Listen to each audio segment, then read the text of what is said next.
Coastal Battery lost 6 landing craft, including one carrying its commanding officer.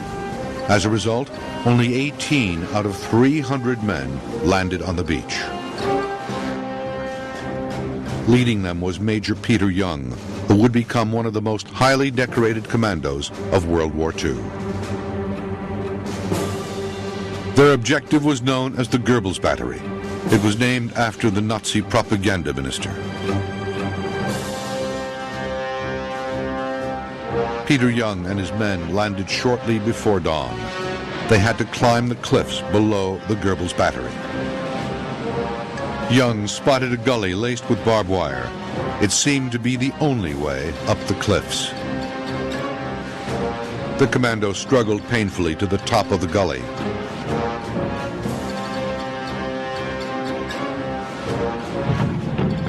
Under constant fire, they advanced on the battery. The commandos moved through a cornfield which provided some cover. Then opened fire. The nearest gun began to traverse onto the commandos. Peter Young describes what happened next. The Germans turned round the left-hand gun, number 4, and fired it straight at us. And there was a bloody great bang.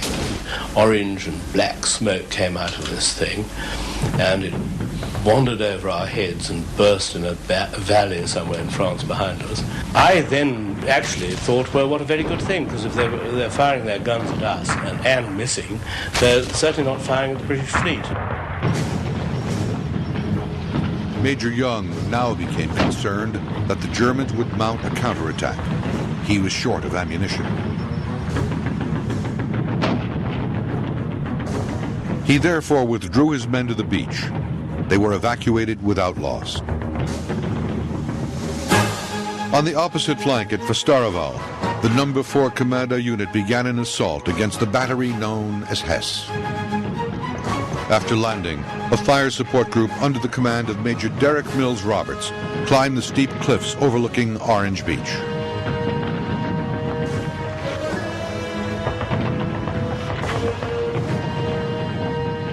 At the top of the cliffs, the commandos set up their support weapons to cover for a group that was attacking the battery.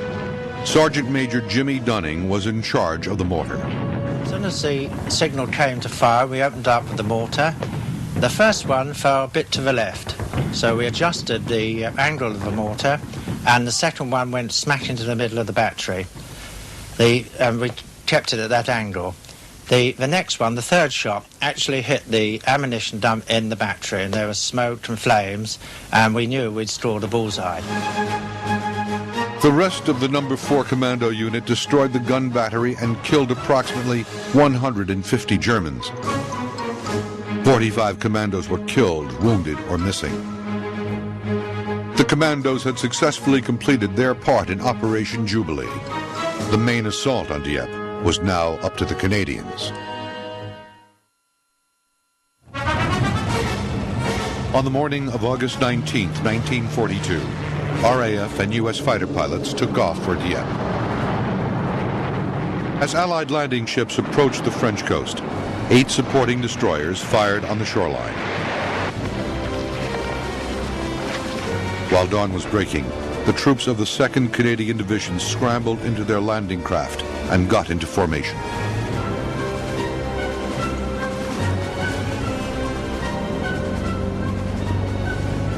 They then moved toward the beaches for the assault.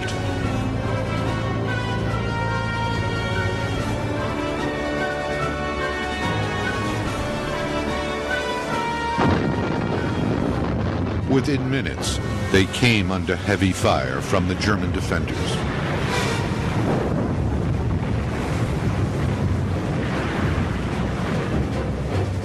As day was breaking, medium RAF bombers crossed the English Channel to attack German positions in the Dieppe area. But the bombers avoided getting too close to the town itself for fear of inflicting civilian casualties.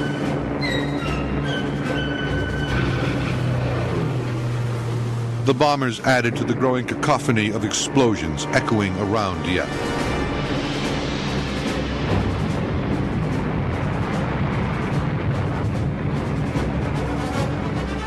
Under the cover of smoke, the landing craft closed in on the beaches of Dieppe.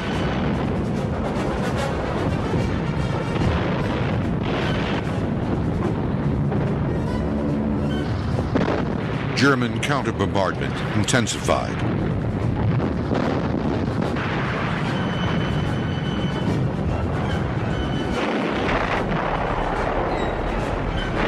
The landing craft came ashore at about 5 a.m. At Blue Beach, one survivor recalled his landing. The bows dropped in the ship, and we made a run for it. God, what a hell of a shock. There were bodies in the water, and where I particularly landed, the channel was red. And obviously you know why. Because in front of us, we seen a lot of the lads we knew in the other companies floating in the water. The beach was absolutely covered with wounded and dead. And there was only a handful at this wall. This wall went the whole length of the beach, and at the end of the wall, the beach came out on both sides. And above, when you looked up, on the left flank, there's pillboxes there. You looked over on your right, and there's pillboxes there, and they had a crossfire right across the beach. So even when you got to the wall, we were pinned down. Of the 554 men that landed on Blue Beach, 209 were killed and 262 were captured. The Germans had only 2 dead and 9 wounded. The headlands around the port were still under German control. The Allied landings were doomed. By now, German reinforcements were rushing to the coastline to contain the invasion force.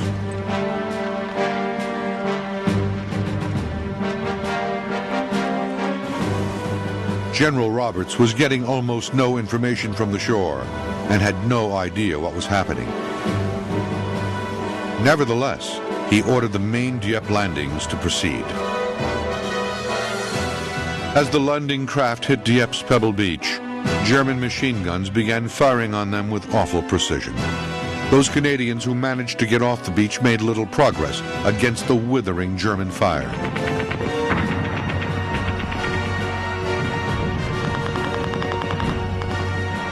Tanks were the only fire support available, but they could not cope with the pebble beach. They became sitting ducks for the German gunners. Every single one was knocked out. The infantry was left with just their personal weapons in this increasingly lopsided battle.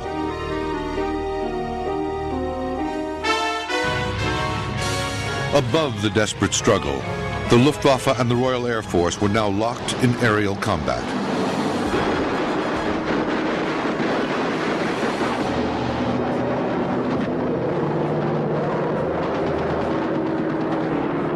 The Luftwaffe repeatedly attacked the naval force off Dieppe.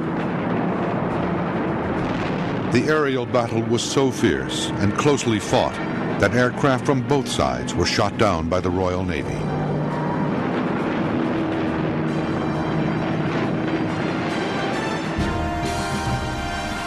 General Roberts still could not establish radio communications with the troops on the shore. In desperation, he decided to send in his reserves.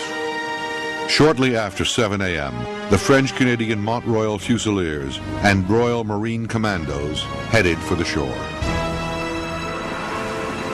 Few Fusiliers ever made it onto the beach. Their landing craft were blown up by German gunfire.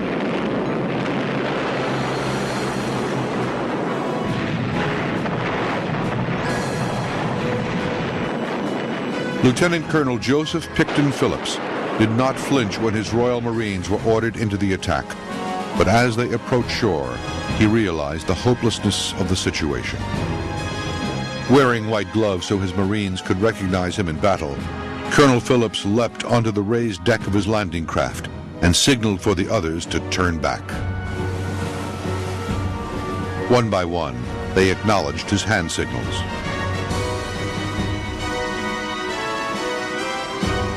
But German gunners had also seen them.